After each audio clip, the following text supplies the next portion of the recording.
Hello everyone and welcome. Today we are diving deep into one of Iran's most beloved dishes, the incredible herb stew, Ghormeh Sabzi. But we're not just making any old recipe.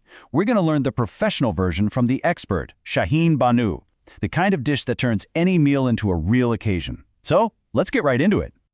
So what is it? What's the secret that separates a perfectly fine homemade gourmet sabzi from one that is just truly unforgettable? You know, the restaurant quality kind.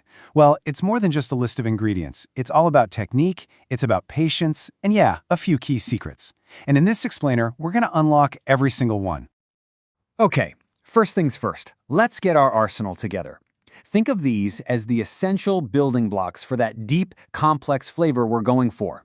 Getting this part right is, without a doubt, the first step to making something amazing.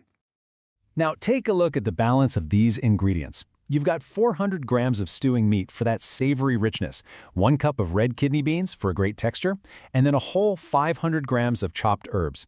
And trust me, the herbs are the absolute soul of this dish. Then you've got your dried limes for that signature tang, and of course, onions and spices to bring it all home. And speaking of those herbs, this blend right here is the classic, the one you can't skip. Parsley and cilantro, they give you that fresh green foundation. The leek adds this wonderful mild oniony flavor. A bit of spinach helps give the stew some body. And the fenugreek? The fenugreek is the magic. That's what gives Ghormeh Sabzi its unique, unmistakable aroma. All right, our ingredients are all prepped and ready to go. Now it's time to actually cook. Let's walk through the method step by step and see how this all comes together. This is where the magic really starts to happen. We kick things off by building our flavor base. We'll sauté those onions till they're golden, then brown the meat. Next up, in go the pre-soaked beans and our spices, the turmeric and pepper to kind of wake them up and release all that great aroma. Now step 3 is absolutely critical. You have to fry the herbs in a separate pan to really develop their flavor. Finally, everything comes together in the main pot with some hot water to get that simmer going. You see how each step just builds on the last one? It's beautiful. Okay, now for what might be the most important ingredient of all, and that is time. How much time, you ask? 3. A full 3 hours of slow, patient simmering on very low heat. This isn't just about getting the meat tender. No, this is about letting all those different flavors meld together into one harmonious, incredibly savory stew. Now listen up, because this detail is super important. The dried limes, they're also known as lima omani in Persian, they only go in for the last half hour of cooking. If you add them too early, they can actually make the whole stew bitter. This timing is perfect for getting that bright citrusy tang that just cuts right through the richness.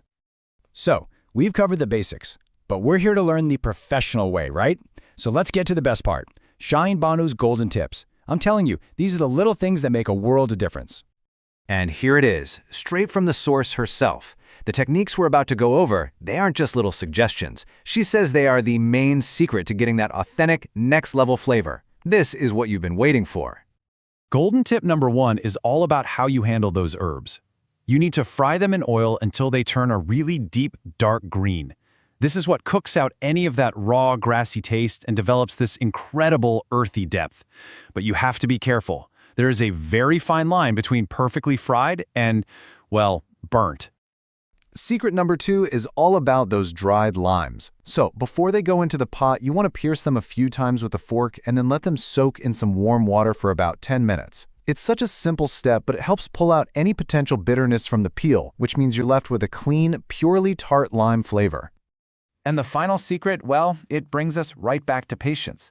That combination of really low heat and a nice, long cooking time is what allows the stew to get thick, rich, and what's known in Persian as ja oftadeh. It's a state where the stew isn't just cooked, it's perfectly settled. So what exactly is ja oftadeh? It's this beautiful Persian term for when a stew has reached its absolute peak. It means it's thick, not watery at all, and all the ingredients have just perfectly come together. You'll know it's there when you see this lovely little sheen of flavorful oil rise up to the surface. That's the sign. That's the visual cue that your Ghormeh Sabzi is truly perfect. So there you have it. You combine the right ingredients, you add in a healthy dose of patience, and you use these expert secrets, and what you have is the complete blueprint for a truly triumphant Ghormeh Sabzi. All that knowledge is now yours. You've got the ingredients, you've got the method, and most importantly, you have the secrets from an expert. So the only real question left is, are you ready to head into the kitchen and create your own perfect J'ai Off Today masterpiece? I hope you enjoy the process.